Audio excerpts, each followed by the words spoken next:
अस्सलाम वालेकुम दोस्तों आप सबको मालूम होगा कि जो शहनशाह अफरीदी है उनको वनडे का कप्तान बना दिया और जो रिजवान है उनको वनडे की कप्तानी से फारिग कर दिया। अब जो शहनशाह अफरीदी है उनको वनडे का कप्तान किसके कहने पर बनाया और क्यों बनाया ये आपके साथ शेयर करूंगा, और मोहम्मद रिजवान को वनडे की कप्तानी से क्यों फारिग किया गया वो भी आपके साथ शेयर करूंगा। बड़ी हैरानकुन वजह है। और जो शहनशाह अफरीदी है उनकी कप्तानी के ऊपर जो मोहम्मद आमिर है उनका एक हैरानकुन बयान सामने आ गया, जिसको आप सुनेंगे तो आप भी यही कहेंगे कि मोहम्मद आमिर ने बिल्कुल ठीक कहा। मोहम्मद आमिर ने शहनशाह अफरीदी की कप्तानी को लेकर क्या कहा, प्रूफ के साथ वीडियो क्लिप भी आपके साथ शेयर करूंगा मोहम्मद आमिर का। उसके अलावा जो शहनशाह अफरीदी है उनके आते ही वनडे स्क्वाड के अंदर 3 मैच विनर खिलाड़ियों की वापसी कर दी है। अब शहनशाह अफरीदी के आते ही वो 3 मैच विनर खिलाड़ी कौन से हैं जिनकी वनडे स्क्वाड के अंदर वापसी कर दी है, वो 3 नाम भी आपके साथ शेयर करूंगा इसी वीडियो के अंदर। लेकिन उससे पहले आप तमाम फैंस इस वीडियो को एंड तक देखना, क्योंकि आज की वीडियो काफी इंटरेस्टिंग है। मगर उससे पहले आप तमाम फैंस इस वीडियो को लाइक, इस चैनल को सब्सक्राइब और बेल आइकन पर लाजमी क्लिक करें। दोस्तों सबसे पहले मेरा आपके लिए सवाल है, और वो सवाल ये कि आपके ख्याल में रिजवान को कप्तानी से हटाने का फैसला ठीक है या गलत, इस बारे में आपने कमेंट बॉक्स में लाजमी मेंशन करना है। अब बात करते हैं सबसे पहले कि जो शहनशाह अफरीदी है उनको कल रात 10 बजे कप्तान बना दिया पाकिस्तान के ओडीआई का। यानी कल एक मीटिंग हुई पाकिस्तान क्रिकेट बोर्ड के चेयरमैन मोहसिन नकवी, पाकिस्तान के सिलेक्टर्स और पाकिस्तान के कोच, उन सब की मीटिंग हुई। उस मीटिंग के अंदर जो शहनशाह अफरीदी है उनको वनडे का कप्तान मुकर्रर कर दिया, जबकि जो रिजवान है उनको कप्तानी से हटा दिया।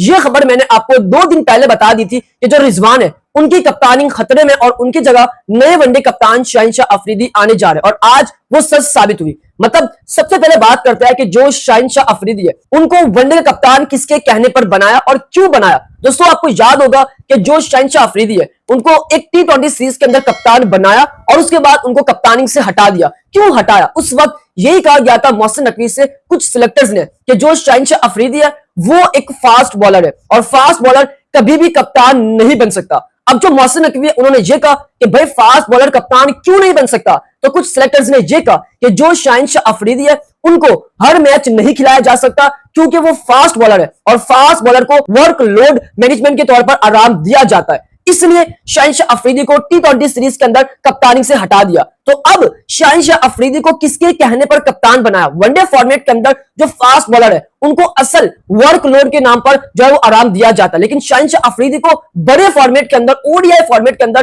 कप्तान किसके कहने पर बनाया? शहनशाह अफरीदी जो कप्तान है मैं उनके अगेंस्ट नहीं हूं, उन्होंने PSL के अंदर शानदार कप्तानी की है, शानदार उन्होंने अपनी कप्तानी से लाहौर कलंदर को 3 फॉर्मेट जितवाए, लेकिन जो रिजवान है उनके साथ गलत हुआ। मतलब आप ये देखें कि कुछ सिलेक्टर्स पहले ये कह रहे थे मोहसिन नकवी से कि जो शहनशाह अफरीदी है वो फास्ट बॉलर है, वो कप्तान नहीं बन सकता, और अब एकदम से उनको ओडीआई फॉर्मेट का कप्तान बना दिया। तो इन सब के पीछे पाकिस्तान के सिलेक्टर आकिब जावेद और पाकिस्तान के कोच माइक हसन का हाथ है। मतलब हर कोच यही चाहता है कप्तान वही बने जो कोच की सुने, और जिस तरह आगा सलमान है वो माइक हसन के ठीक ठाक सुनते हैं, इसलिए उनको कप्तानी से हटाया नहीं गया। और अब जो शहनशाह अफरीदी है उनको कप्तान इसीलिए बनाया क्योंकि वो भी कोच की ठीक ठाक सुनते हैं और वो आकिब जावेद की भी ठीक ठाक सुनते हैं, इसलिए शहनशाह अफरीदी को कप्तान बनाया गया है। अब जो रिजवान है उनको कप्तानी से क्यों हटाया गया? हालांकि रिजवान ने साउथ अफ्रीका के अंदर सीरीज जितवाई, ऑस्ट्रेलिया के अंदर सीरीज जितवाई, जो कि पाकिस्तान के बड़े बड़े नाम शामिल है कप्तान के अंदर, उन्होंने ये कारनामा अंजाम नहीं दिया जो रिजवान ने दिया है। तो अब आखिर रिजवान को किस वजह से हटाया गया? दोस्तों रिजवान चैंपियंस ट्रॉफी के अंदर इख्तलाफात कर रहे थे कि जो पाकिस्तान की प्लेइंग 11 अनाउंस होती है उसके अंदर रिजवान से मशवरे नहीं लिए जाते। रिजवान ने साफ बता दिया कि जो भी पाकिस्तान की प्लेइंग 11 चैंपियंस ट्रॉफी के दौरान मैदान में उतरी है वो मेरे मशवरे के मुताबिक नहीं उतरी, आकिब जावेद की मर्जी के मुताबिक और कोच की मर्जी के मुताबिक प्लेइंग 11 मैदान में उतरी है। मतलब रिजवान जिसको खिलाना चाहते थे वो आकिब जावेद उसको मैदान में उतारना नहीं चाहते थे, तो इस वजह से जो रिजवान है उनको कप्तानी से हटा दिया। मतलब मैं हरगिज इस फैसले को जो है वो एतराफ नहीं करता कि रिजवान को हटाया और शाहीन को लाए। मतलब एक T20 सीरीज के अंदर आप जो है वो बाबर को हटाता है, शाहीन को लाता है, और फिर शाहीन को हटाकर बाबर को लाते हैं, और यही मसला रिजवान के साथ हुआ। मतलब आपने बाबर को ओडीआई से कप्तानी से हटाया, रिजवान को लाए, अब रिजवान को हटाकर फिर से शहनशाह अफरीदी को आप लिया है। तो ये बेसिकली वजह थी रिजवान को कप्तानी से हटाना और शाहीन को लाना। अब इसके ऊपर जो मोहम्मद आमिर है उनका एक हैरानकुन बयान सामने आ गया शहनशाह अफरीदी की कप्तानी को लेकर। यानी जो मोहम्मद आमिर है उन्होंने मोहम्मद रिजवान के हक में आवाज उठाई और जो शहनशाह अफरीदी की कप्तानी है उनको लेकर एक बड़ा बयान जारी किया। अब जो मोहम्मद आमिर है वो यही कह रहे हैं कि जो रिजवान है उनको हटाना और शाहीन को कप्तान बनाना ये 100% गलत फैसला है। शहनशाह अफरीदी को ओडीआई का कप्तान बना दिया गया। मेरी नज़र में मुझे लगता है ऑनेस्टली कि रिजवान के साथ ठीक नहीं हुआ। ये मेरे अल्फाज नहीं, ये मोहम्मद आमिर के अल्फाज है। मोहम्मद आमिर यही कहते हैं कि मतलब एक भी मैच के अंदर कोई एक खिलाड़ी अच्छा परफॉर्म करता है तो सब यही कहते हैं कि हमें दूसरा शोएब अख्तर मिल गया, हमें दूसरा इंजिमाम उल हक मिल गया, हमें यूनुस खान मिल गया, हमें वकार यूनुस मिल गया। सब यही नारे लगाते हैं। तो हमें ये चीजों को भुलाना होगा। मतलब एक भी सीरीज के अंदर कोई कप्तान फेल होता है या उसकी कप्तानी में पाकिस्तान टीम सीरीज हारती है तो फिर नारे लगते हैं कि जी इसको कप्तानी से हटाया जाए, इसको कप्तानी के अंदर लाया जाए। ये मोहम्मद आमिर के अल्फाज है। अभी किसी प्लेयर की एक सीरीज परफॉर्मेंस अच्छी जाती है, उसको कप्तान बना दो, इसको ये कर दो, उसको वो कर दो, ये चीजें खत्म करनी पड़ेंगी यार। और मोहम्मद आमिर यही कह रहे हैं कि हमें इन सब बातों को भूलना होगा,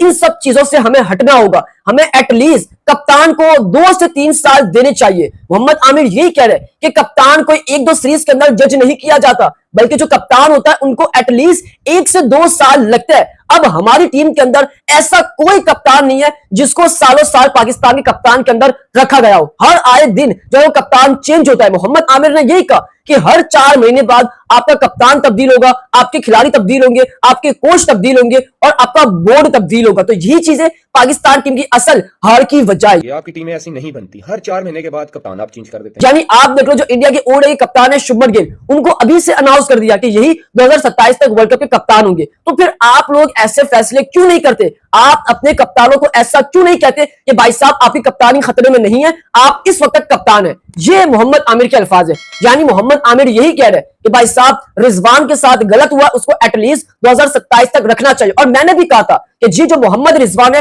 उनके साथ ज्यादती होगी। मतलब आप ये देख रहे हैं कि रिजवान की कप्तानी में हम वेस्ट इंडीज से आ रहे हैं और आप ये नहीं देख रहे कि रिजवान की कप्तानी में हमने ओडीआई सीरीज ऑस्ट्रेलिया में जीती है और ओडीआई सीरीज हमने साउथ अफ्रीका में जीती है। ये मोहम्मद आमिर के अल्फाज है। सो कौन कौन मोहम्मद आमिर की बात को एग्री करता है वो कमेंट बॉक्स में लाजमी मेंशन करें। अब उसके बाद बात करते हैं जो पाकिस्तान का वनडे स्क्वाड है दौरान साउथ अफ्रीका, उसके अंदर अब शहनशाह अफरीदी के आते ही 3 मैच विनर खिलाड़ियों की वापसी कर दी। अब वो 3 मैच विनर खिलाड़ी कौन से?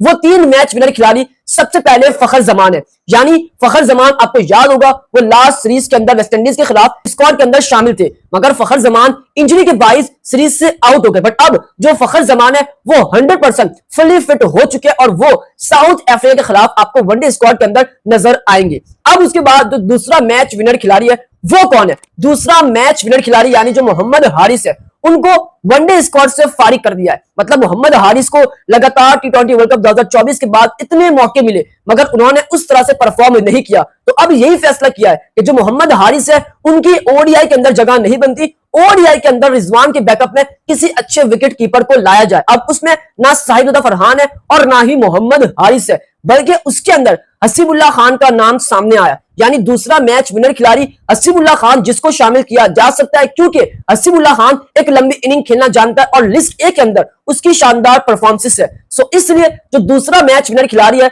हसीबुल्लाह खान, उसकी वापसी हो सकती है वनडे स्क्वाड के अंदर अगेंस्ट साउथ अफ्रीका। उसके अलावा जो तीसरा मैच विनर खिलाड़ी है वो उसमें जो हारिस रऊफ है उनको अब ओडीआई स्क्वाड से भी हटाया जा रहा है। यानी यही कहा जा रहा है कि जो हारिस रऊफ है उनको टी20 और वनडे स्क्वाड से आराम दिया जाए और उनको रेड बॉल के अंदर भेजा जाए ताकि वो अपनी बॉलिंग के अंदर इंप्रूवमेंट लाए और आगे आने वाली सीरीज के अंदर वो अच्छी बॉलिंग करवाए। सो इसलिए जो हारिस रऊफ है उनको वनडे स्क्वाड से भी हटाया जा सकता है और उनकी जगह जो नाम सामने आ रहे हैं अब्बास आफरीदी हो गए या फिर कोई और नाम सामने आ रहा है, बट अभी इसके ऊपर कंफर्मेशन नहीं है। लेकिन अपडेट ये आ रही है कि जो हारिस रऊफ है उनको भी वनडे स्क्वाड से फारिग किया जा सकता है और उनकी जगह किसी और बॉलर को लाया जा सकता है। जिस तरह अब्बास आफरीदी हो गए उनको वनडे स्क्वाड के अंदर भी शामिल किया जा सकता है या फिर कोई और नाम, बट इसके ऊपर अभी फाइनलाइज फैसला नहीं हुआ है। आपके ख्याल में किसको लाना चाहिए वनडे स्क्वाड के अंदर हारिस रऊफ की जगह? वो आपने कमेंट बॉक्स में लाजमी मेंशन करना है। जाते जाते सब्सक्राइब करें, इस वीडियो को लाइक करें, प्यारे से कमेंट करें। उम्मीद करता हूं कि आपको मेरा आज का व्लॉग काफी पसंद आया होगा।